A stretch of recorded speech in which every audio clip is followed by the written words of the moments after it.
Season 5 episode 7 start होता है और ड्रग डील के लिए माइक वॉल्टर जैसे सब आए हुए होते हैं।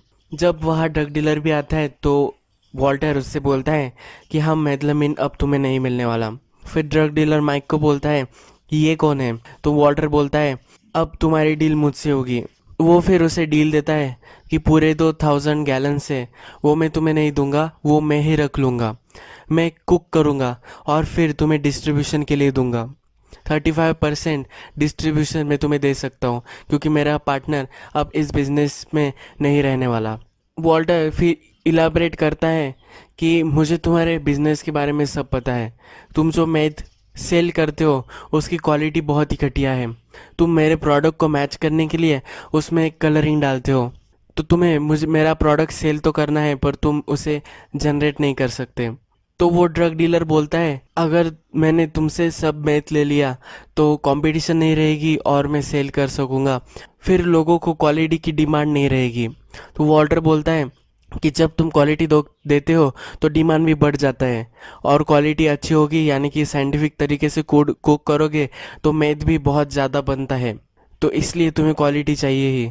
तो मैं तुम्हें ये डील दे सकता हूँ कि तुम मेरा प्रोडक्ट सेल कर सकते हो। अभी मेरे पास 40 पाउंड्स है तो मैं डायरेक्टली शिप तुम्हें कर सकता हूँ।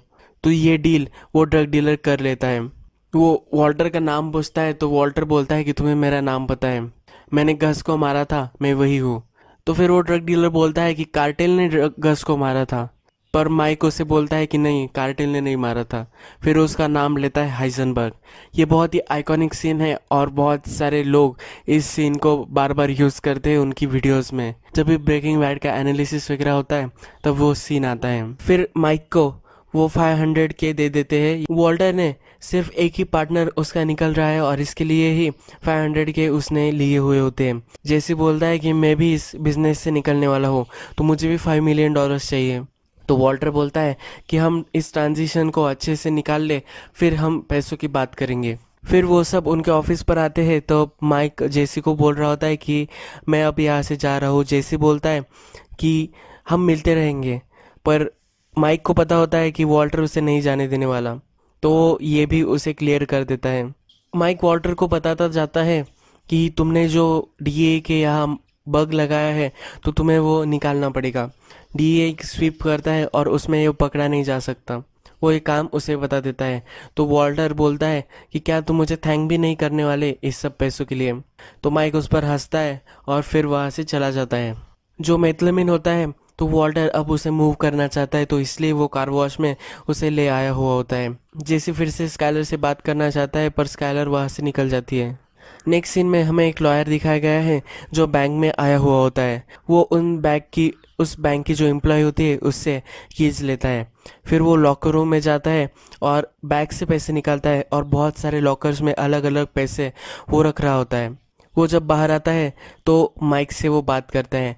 माइक अब सब लोगों को पैसे पे करने वाला होता है। उसके जो 5 मिलियन होते हैं उसमें से वो पैसे निकाल कर उन सब लोगों को पेरोल पर रखने वाला होता है, यानी कि वो किसी से बात ना करे। उन लोगों की फैमिलीज़ के बारे में भी वो बात करते हैं। लॉयर उसे बताता है कि उन फैमिली को थोड़े थोड़े पैसे अगर मिलते रहे तो कोई भी प्रॉब्लम नहीं होगा।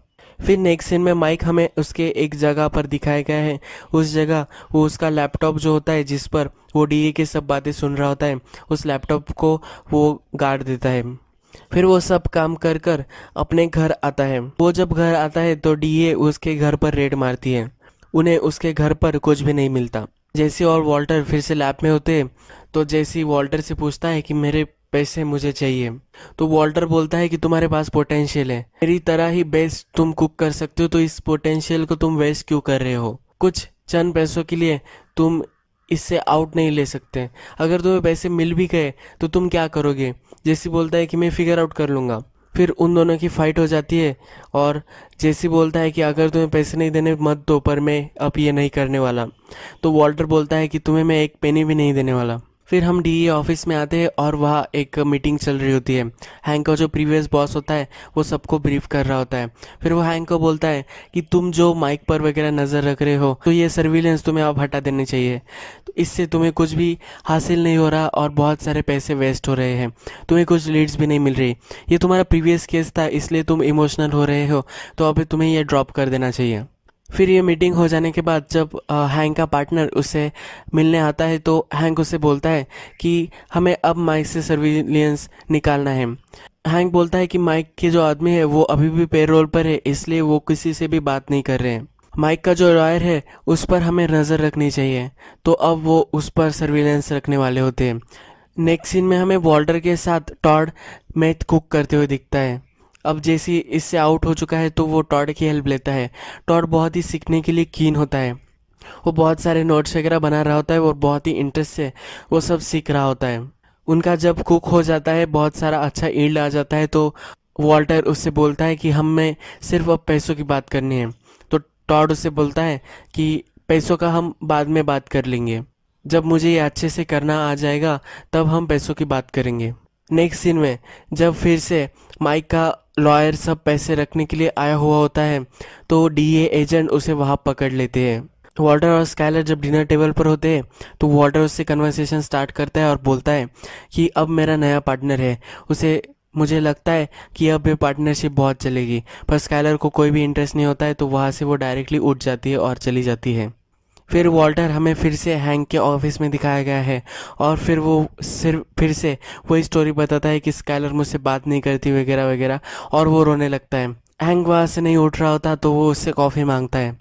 जब वो हैंक कॉफ़ी लेने जाता है तब उसके फ्रेम से वो बग निकाल लेता है, यानी कि उसका जो ऑडियो डिवाइस होता है वो वहाँ से निकाल लेता है। जब हैंक वापस आता है और उससे बात करना चाहता है तब हैंक का पार्टनर वहाँ आता है और वो बोल रहे होते हैं कि हमने माइक का जो लॉयर है उसे पकड़ लिया है। ये वॉल्टर सुन लेता है। माइक पार्क में होता है और उसके लॉयर का उसे कॉल आता है। लॉयर उसे बताता है कि मुझे प्रॉब्लम है और हमें बात करनी चाहिए। वो उसे एक जगह बुला रहा होता है। फिर वॉल्टर उसे कॉल करता है कि तुम्हारे लॉयर जो है उसे पकड़ा गया है और तुम्हें वहाँ से भाग जाना चाहिए। फिर माइक भी उस पार्क में कुछ पुलिस ऑफिसर्स को देखता है और फिर वहाँ से भाग जाता है। फिर जेसी और वॉल्टर ये एक प्रॉब्लम है इसलिए सॉल के पास आए हुए होते हैं। सॉल उसे बोलता है कि अगर माइक पकड़ा भी गया तो माइक कुछ भी नहीं बोलने वाला, पर उसके जो सब लोग हैं, जो 9 गाइज है जो जेल में हैं, तो वो कुछ ना कुछ तो बोल देंगे क्योंकि अब उनके पास पैसे भी नहीं आने वाले।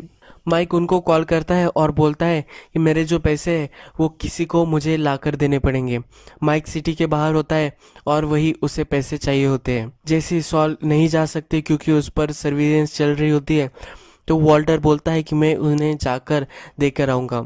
जो माइक की पैसों की बैग होती है उसमें एक गन भी होती है। वॉल्टर जब माइक को पैसे देने जाता है तो बोलता है कि तुम्हारे जो 9 आदमी हैं तो मुझे उन सब के नाम चाहिए।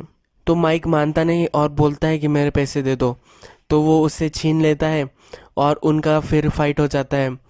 माइक उसे बोलता है कि सब ठीक चल रहा था, हमारा ऑपरेशन गज के नी अंडर बहुत ही अच्छे से चल रहा था, पर तुम्हारा ईगो है इसलिए हमें यह सब ऑपरेशन बंद करना पड़ा।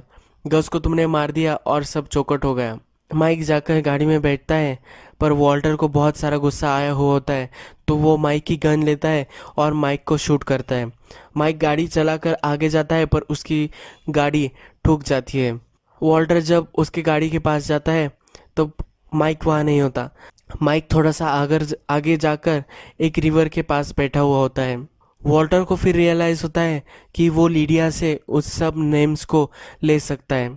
माइक उसे शांत रहने के लिए बोलता है। वो उसे बोलता है कि मुझे चैन से मरने दो। वो फिर उस सनसेट को, उस रिवर को आराम से देखता है और सुकून से वही गिर जाता है, यानी कि वहाँ वो मर जाता है। यही एपिसोड ख़त्म हो जाता है।